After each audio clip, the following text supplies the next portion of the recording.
Pensée de la nuit. Thérèse B. Martin est une écrivaine née au Québec. On distingue dans son langage un peu l'accent de ses ancêtres pionniers de Saint-Alexis de Matapédia, dont elle est originaire. Les livres l'intéressent depuis sa prime jeunesse. Elle lisait déjà à l'âge de 8 ans. Cet amour de la lecture ne l'a jamais quitté. Pour l'écriture, c'est arrivé bien plus tard. C'est en écrivant des poèmes pour des fêtes familiales et paroissiales qu'elle a fait ses premières armes. Elle publie en 2000 son premier bouquin, Souvenirs, réflexions et fantaisie. Artiste polyvalente, elle a aussi touché à la peinture, en peignant sur toile les paysages de son village natal. Sa famille et elle nous présentent ce soir quelques moments de réflexion sur un proche passé. À l'occasion du grand rassemblement de notre famille en juillet 1987, mon frère Gérard Martin avait écrit ce poème en hommage à nos chers parents Benoît Martin et Delphine Arsenault. Ce poème avait paru à l'époque dans de petits bouquins qui étaient destinés plus spécialement à notre famille. Aujourd'hui, je suis heureuse de les faire connaître à un plus grand public. Quand, venu de l'île, ce lointain terroir, poussé par le courage et l'espoir, ballotté sur une barque de fortune, Maxime et ses enfants mirent pied à terre, merci à Dieu, firent-ils en une humble prière. Après longue marche et montée vers le plateau, le long de l'étroit chemin, hissèrent un modeste drapeau. Haches et sueurs firent fondre érables et merisiers pour bientôt de blé emplir les greniers.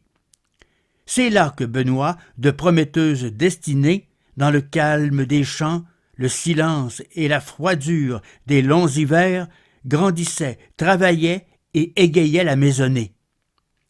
Puis vint le temps des tendres amours. Avec Mariana fit heureux ménage et fit aussi grand labourage pour assurer le pain de tous les jours. Plus tard, avec Delphine, sœur de sa compagne disparue, Benoît partagea labeur, inquiétude et quelquefois misère, mais jamais n'oublia. Le long des droits sillons, derrière la charrue inlassable, Benoît cultivait l'espérance et par son indomptable persévérance bâtissait pour ses enfants le patrimoine impérissable. Il gardait moutons et brebis pour de la laine tisser la chaleur du pays, pendant que le lait de la ferme, en crème et beurre converti, rapportait les sous pour acheter souliers et beaux habits. Dans les carreaux du jardin, Gourgane et Fayot poussaient fiers, pendant que, dans les champs, petits et grands, éparpillés, cueillaient les fraises, gorgées de soleil et de rosée. Tous ces fruits de la terre, Benoît allait de grand matin, par-delà le grand chemin, vendre aux cousins et cousines d'autrefois. Quand le jour faisait place à la nuit, la maison de Benoît s'animait, et la fidèle Évangéline, par son mystère entourée, nous faisait chanter ou bien pleurer l'Acadie du passé. Benoît savait travailler, rire et aussi prier. La route de l'église, il la voyait ensoleillée et la suivait sans jamais s'en écarter pour y présenter les nouveau-nés ou pour supplier le Créateur de toujours rester à ses côtés.